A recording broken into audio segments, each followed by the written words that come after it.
ಮೀನುಗಾರಿಕೆಗೆ ಹೋಗಿದ್ದ 7 ಮೀನುಗಾರರ ನಾಪತ್ತೆ ಪ್ರಕರಣಕ್ಕೆ ಸಂಬಂಧಪಟ್ಟ ಹಾಗೆ ಕರಾವಳಿ ಜಿಲ್ಲೆಯಲ್ಲಿ ಮೀನುಗಾರರಿಂದ ಬೃಹತ್ ಪ್ರತಿಭಟನೆ ನಡೀತಾ ಇದೆ. ಮಲ್ಪೆ ಮೊಳಕಾಲ್ಮೂರು ರಾಷ್ಟ್ರೀಯ ಹೆದ್ದಾರಿಯನ್ನು ತಡೆದು ಆಕ್ರೋಶವನ್ನು ವ್ಯಕ್ತಪಡಿಸ್ತಾ ಇದ್ದಾರೆ. ಬೃಹತ್ ಪ್ರತಿಭಟನೆಯಲ್ಲಿ ಸಾವಿರಾರು ಮಹಿಳೆಯರು, ಮಕ್ಕಳು, ದೊಡ್ಡವರು ಎಲ್ಲರೂ ಕೂಡ ಇಲ್ಲಿ ಭಾಗಿಯಾಗಿದ್ದಾರೆ.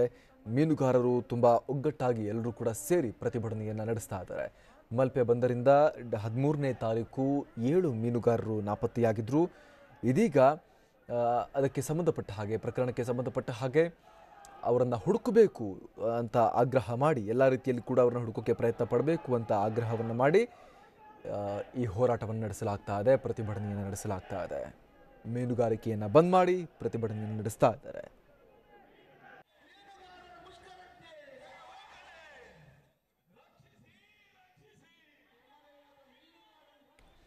ಮತ್ತಷ್ಟು ಮಾಹಿತಿ ನೀಡ್ತಾರೆ ನಮ್ಮ ಪ್ರತಿನಿಧಿ ಹರೀಶ್. ಮೀನುಗಾರರ ಈ ಪ್ರತಿಭಟನೆ ಯಾವ ರೀತಿ ಸಾಗ್ತಾ ಇದೆ?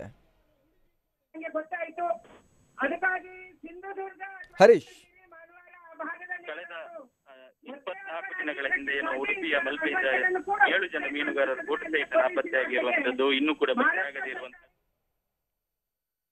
ಆಕ್ರೋಶಗೊಂಡು ಪ್ರತಿಭಟನೆಗಳಿಗೆ ಇಳಿದಿರುವಂತದ್ದು. ಇವತ್ತು ಬೃಹತ್ ಪ್ರತಿಭಟನೆಯನ್ನ ನಡೆಸ್ತಾ ಇದ್ದಾರೆ. ಸುಮಾರು 1 ಗಂಟೆಗಳ ಕಾಲದಿಂದ ಹರೀಶ್, ಒಂದ್ ಸೆಕೆಂಡ್ ಹರೀಶ್, ನಿಮ್ಮ ಧ್ವನಿ ಸರಿಯಾಗಿ ತಲುಪ್ತಾ ಇಲ್ಲ, ನಾಯ್ಸ್ ತುಂಬಾ ಜಾಸ್ತಿ ಇದೆ. ನಾವು ಮತ್ತೆ ನಿಮ್ಮನ್ನ ಕನೆಕ್ಟ್ ಮಾಡುವಂತ ಒಂದು ಪ್ರಯತ್ನವನ್ನ ಮಾಡ್ತೀವಿ.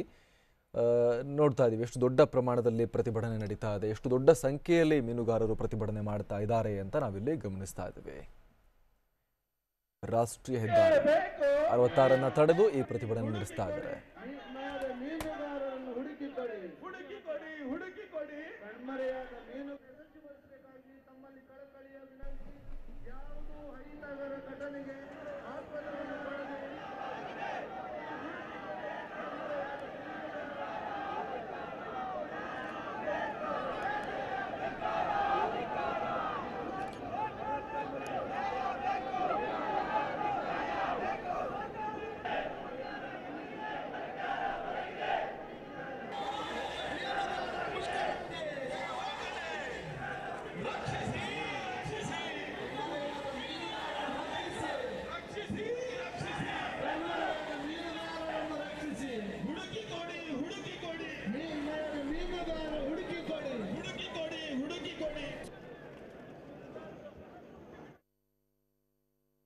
ಸುವರ್ಣ ತ್ರಿಭುಜ ಅನ್ನುವಂಥ ಮೀನುಗಾರಿಕಾ ದೋಣಿ ಡಿಸೆಂಬರ್ 15ನೇ ತಾರೀಕು ಮಧ್ಯರಾತ್ರಿ 1 ಗಂಟೆಗೆ ಮಹಾರಾಷ್ಟ್ರದ ಬಾರ್ಡರು ಅಲ್ಲಿ ಅದರ ಸಿಗ್ನಲ್, ಕೊನೆಯ ಸಿಗ್ನಲ್ ಬಂದಿತ್ತು.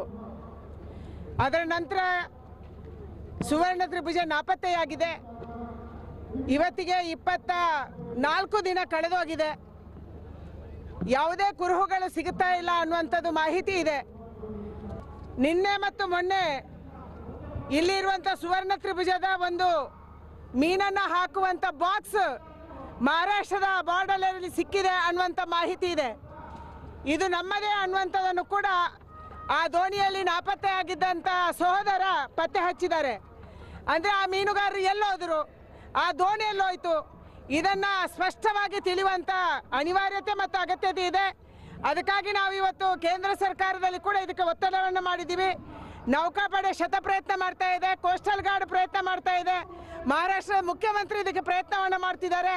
ಆದಷ್ಟು ಬೇಗನೆ ಈ ಒಂದು ಮೀನುಗಾರರು ನಮ್ಮ ಬಳಿ ಬರಬೇಕು, ಆ ನಾವು ದೋಣಿ ಏನಾಯ್ತು ಅನ್ನೋದು ಪತ್ತೆ ಆಗಬೇಕು ಅನ್ನುವಂಥ ಆಗ್ರಹ ನಮ್ದಿದೆ.